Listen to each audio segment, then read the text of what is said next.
वंदे मुमापति सुरगुरु वंदे जगत्कारणं वंदे पन्नगभूषणं मृगधरं वंदे पशूनां पति वंदे सूर्य शशांक वह्निनयनं वंदे मुकुंद प्रियं वंदे भक्तजनाश्रयं च वरदं वंदे शिव शंकर।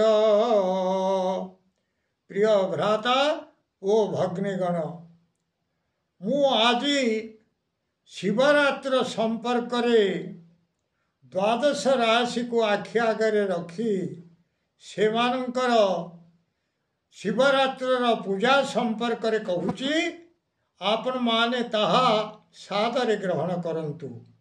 मेष राशि शिवरात्रि कंचा क्षीर एवं दहीरे शिवलिंग को स्नान कराई दुर्दुरा अर्पण करिले कर्पूर रे आळती कले निश्चित शुभ फल प्राप्त करिवे, एथिरे संदेह नाही।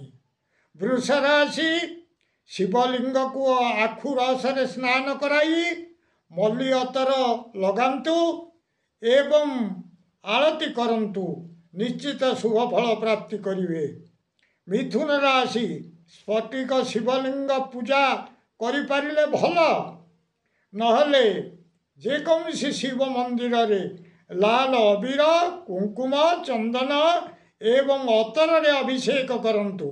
अरख फूल चढ़ाइबा सह मिठा भोग करी आळती करंतु, निश्चित शुभ फल प्राप्त करिवे। कर्कट राशि शिवरात्रि रे अष्टगंध चंदन रे अभिषेक करिवे। अटारे तैयारी रुटी भोग लगाई आळती करिबा उचित। सिंह राशि व्यक्ति फल रस एवं महुरे अभिषेक करंतु।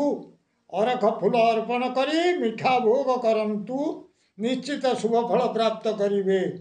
कन्या राशि व्यक्ति दुर्दुरा अरख फूल एवं बेलपत्र सहित नैवेद्य अर्पण करंतु। कर्पूर मिश्रित जल रे अभिषेक करंतु, निश्चित शुभ फल प्राप्त हेबो। तुला राशि व्यक्ति फूल जल रे शिवलिंग को स्नान करंतु। बेलपत्र मल्ली फूल गोलाप अक्षत एवं चंदन अर्पण करी आळती करंतु, निश्चित शुभ फल प्राप्त करिवे, एथिरे संदेह नाही। बिछा राशि व्यक्ति शुद्ध जल रे शिवलिंग को स्नान कराइबा परे महु घी एवं परे पुनः जल रे स्नान करंतु। यहाँ परे पूजा करी आळती करंतु, निश्चित शुभ फल प्राप्त करिवे। धनुराशि व्यक्ति चाउल रे शिवलिंगर श्रृंगार करबाकू किसमिश आदि ड्राई फ्रूट्स भोग लगाइवे। बेलपत्र एवं गोलाप फूल रे शिवलिंग को सुसज्जित करी पूजा और आरती कले मनस्कामना पूर्ण होइथाए, यह निश्चित भाव रे सत्य। मकर राशि व्यक्ति गहम रे शिवलिंग को आच्छादित करी विधिबद्ध भावे पूजा करबा परे सही गहम अभावी लोकों को दान करी दियंतु, निश्चित शुभ फल प्राप्त करिवे। मकर राशि व्यक्ति एक कथा करबा परे मु वर्तमान कुंभ राशि संपर्क रे कहूची।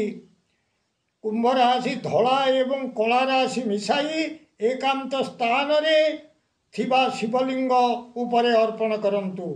जल रे सही शिवलिंग को भल भावे घर्षण करे स्नान कराइबा परे आळती करंतु, निश्चित शुभ फल प्राप्त हेबो, एथिरे संदेह नाही। मीन राशि व्यक्ति राति रे अश्वत्थ वृक्ष मूल रे बसी शिवलिंग पूजा करंतु। 35 थर ओम नमः शिवाय उच्चारण करी बेलपत्र अर्पण करंतु, निश्चित शुभ फल प्राप्त करिवे। शेष रे आळती मध्य करिवे। प्रिय भ्राता ओ भग्नीगण, जदि आपण मानकु ये वीडियो भल लागु थाए ताले आपण वीडियो को सब्सक्राइब करंतु, शेयर करंतु एवं लाइक मध्य करंतु।